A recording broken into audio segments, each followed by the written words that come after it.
it needed to be part of a new consciousness, because you're all related to the earth, to the magnetics of the planet, to the sentience of the planet, to Mother Earth itself. And consciousness was beginning to shift. The old darkness of the old ages was starting to diminish. New thoughts were starting to occur of higher integrity, of how you treat each other, of what you really truly want as a society, and the end of war. All of these things incrementally starting to change. You got to see it many years ago. I came in right at that juncture where the Berlin Wall fell down. If anybody put these things together, they would see why I have come. To guide you into a higher vibration. That's why I'm here. To tell you things you need to know about that. That's why I'm here. The first one I want to tell you is this, that as you increase your awareness of all of these esoteric things, as you perhaps even participate in the Circle of 12, as you start to cognize or believe or know or see some of the things that we're telling you, that you start to understand more about and bring to yourself, as you do that, something happens. I'm going to give you not an esoteric model, but a metaphor that is solid, that you won't forget. You have a bubble of protective light around you. The higher thoughts that you can think, the more you claim to be aware, the more you claim to understand the love of the Creator and put it on yourself and practice it in your life, the stronger that bubble becomes. I want you to think of that as a bubble of light. And as you walk from place to place, dark things bounce off that bubble. Did you get that? Now, this is a metaphor, but it's the best one I have.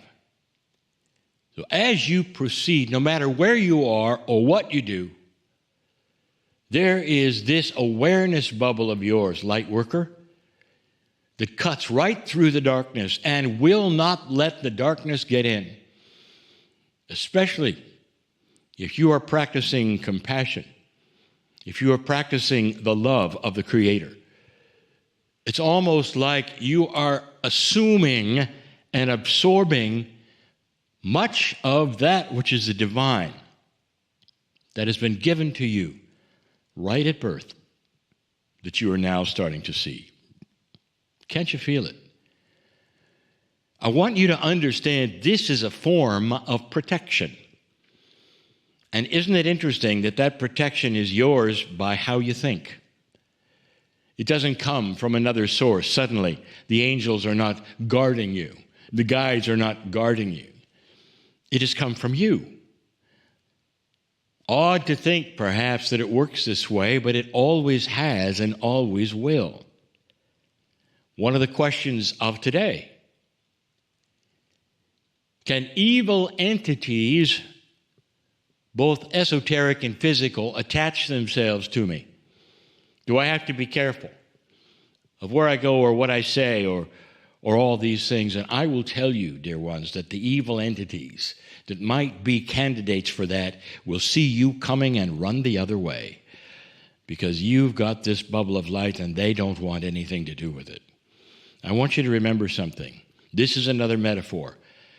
It is a great metaphor. Darkness is defined as the absence of light.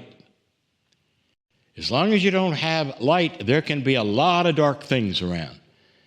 But as soon as light enters the picture, the darkness is erased. You realize that, don't you? If you have a black room just filled with darkness and things that go bump in the night or whatever, and you turn on the lights, they all leave because they cannot exist because of the definition. The darkness is the absence of light. Turn on the light, it leaves. Darkness does not want any part of you. Dark entities don't want any part of you because they can see the divinity coming. Wherever you walk, they leave.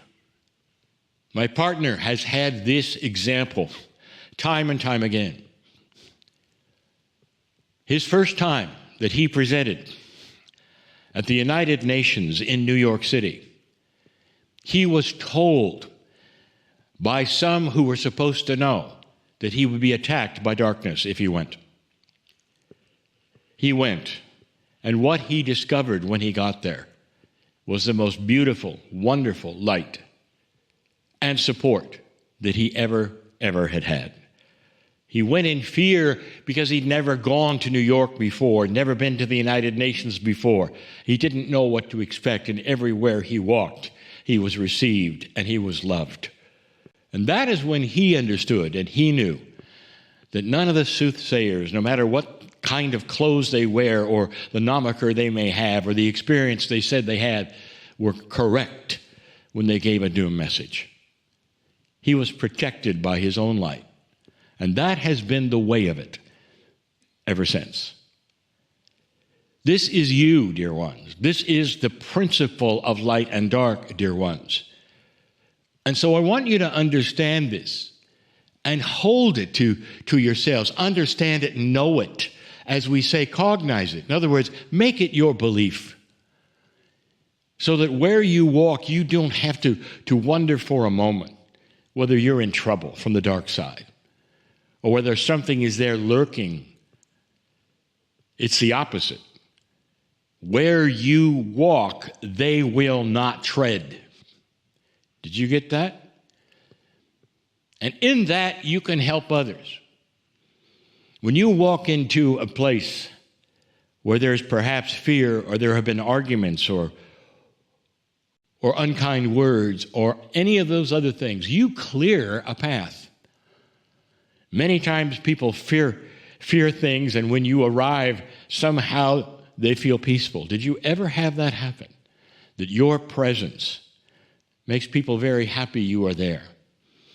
Sometimes they'll come over to you simply to stand in your bubble, and you don't know why they're standing there. This is a truth. There is so much to be said for this. There are so many instances I could give you that my partner has seen this, that he knows it's absolutely true. He has no fear of where to tread or where to go, and walks forward because he has that bubble. It's his divinity, his own divinity. Again, there is no entourage of protective angels in front of any of you. This is the power of your magnificence. This is the power of your own divinity. And in this new energy, dear ones, it is ratcheting up. In other words, it is more profound today than it ever was before, because the energy on this planet at the moment is that which promotes and cooperates with light.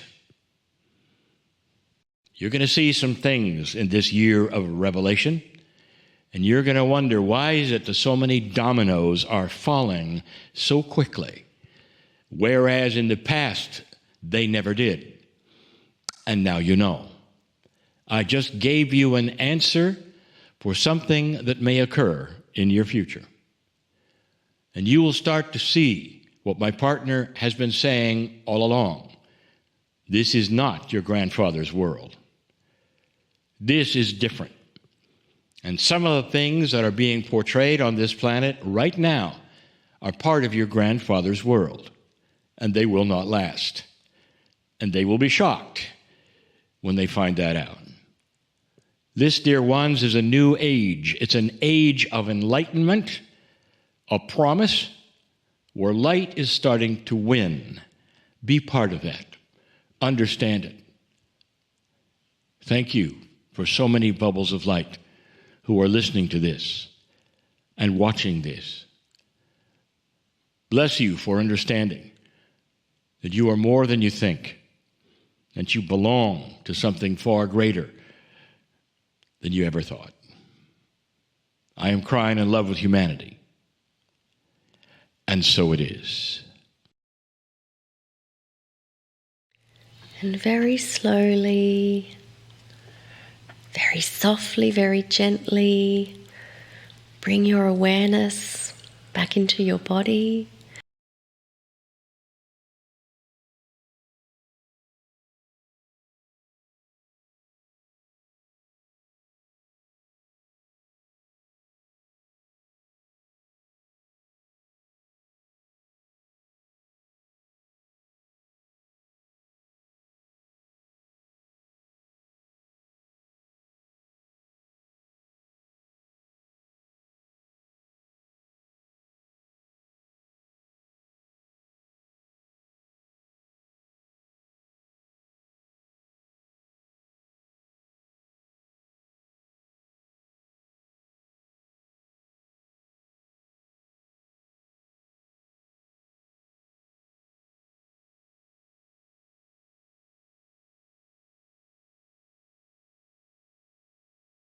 A part of. It's really our birthright to understand and experience this while we're here in these bodies. Oh, thank you both so much. Thank you. We are rejoicing in your messages. Yeah. Well, thanks for all that you guys do. Yeah, thanks for getting this out to You've the world. been at this and all for you've been years. doing for decades. Yes, Oh, yeah. thank you. Much gratitude to you, too. Thank you. Oh, wonderful. Well, in that state of beautiful gratitude, take that with you on this next 10-minute break, and then we'll see you back here for the Circle of 12.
The cutoff point, they're just always going to be there, and it's going to build and build.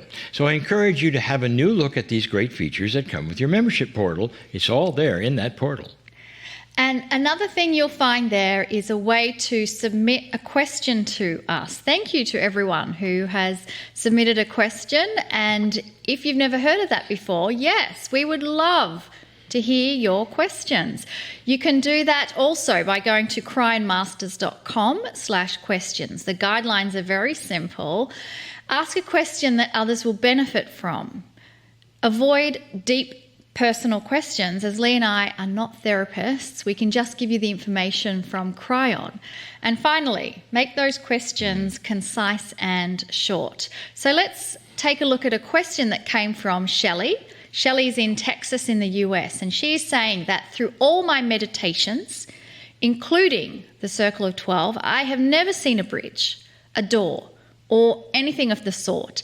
Since my awakening, I have only seen a vision of a mountain.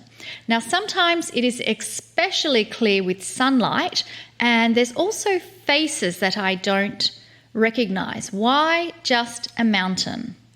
Shelley, this can be many things for you. It's so interesting to me in these questions. Some people are seeing nothing at all, and you're actually seeing something quite often, and that's a mountain. Each of us reacts to our own consciousness in a unique way. And for you, for whatever reason, a mountain means wonderful spiritual energy of love, because that's what the Circle of 12 actually projects to you. Now, last week, I fully answered a question which allowed me to explain how the Akash works, so let me revisit that and explain even more.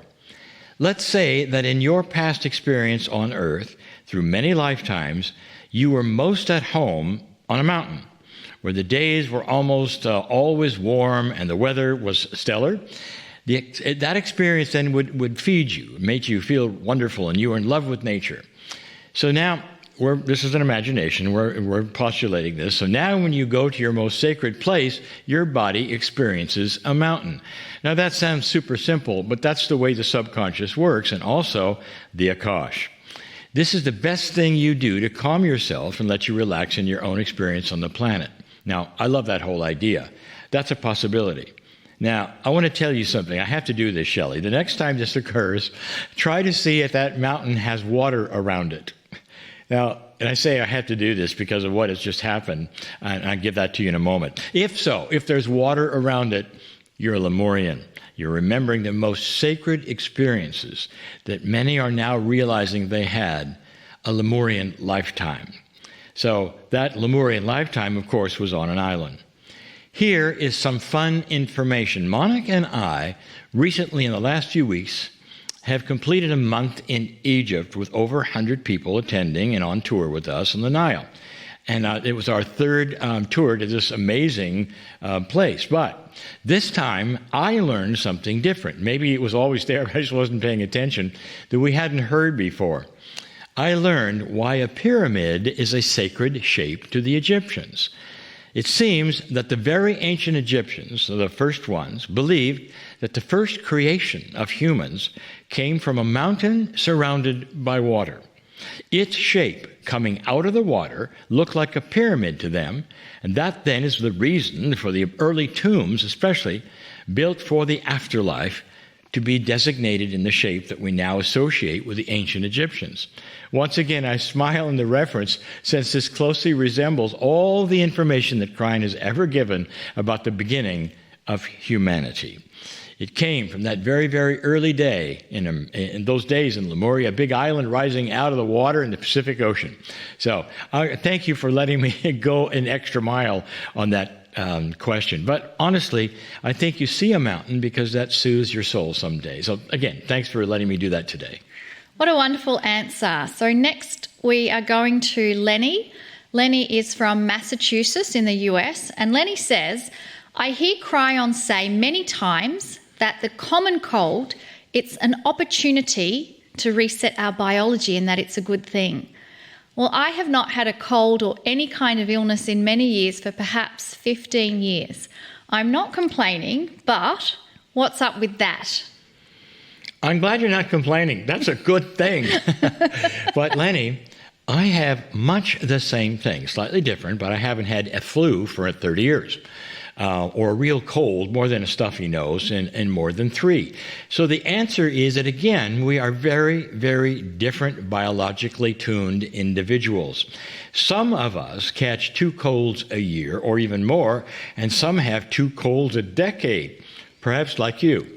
The difference is often the strength of your immune system, the attributes of your environment, how often you travel, because that'll sometimes you'll catch a cold, or get out of the environment that suits you. If you don't travel at all, then you're just in the same one that your body's used to. So the information from Kryon remains the same. And if you don't get many colds, it means that you don't need a reset as often as many others. So this, I know, is a linear world, and when Kryon says something, you want to take it verbatim. But honestly, there's leeway both ways. There's no information from Kryon that told us how many we should have or how often. It was just information that would tell the medical professionals that they would never cure the common cold. We need it, some of us more than others. So there you go. We need the cold, but some of us need it more than others. And if you haven't had one for 15 years, let's celebrate that. That is awesome. Finally, we have time for another question. And this one comes from Minette. And Minette is also in Texas, in the US. And she's asking, what is it about the eyes of living beings? It's said that the eyes are the portal to the soul, but why? What causes us to be able to connect so deeply when we're looking into the eyes of another human or animal? Can Kryon enlighten us? What a beautiful question. What is it about the eyes, Lee? Well, Minette, Kryon has never really discussed that directly. That's, and you might say, we almost not answered this question when we were looking at it because Kryon didn't give any information. But let's just talk about it. And I think I have a couple of inspirations. Other spiritual teachers, they have. But you're correct. The eyes are indeed very special when it comes to esoteric and metaphysics. We talk about, in metaphysics, the third eye all the time, being the window to the soul. And the Hindus represented that by the bindi mark that is in a direct line to the pineal gland in your body. So you see that's there, the third eye. A person with perhaps second sight is often a medium of some kind as well. So this is a continual comparison between sight, eyes, and spiritual perception.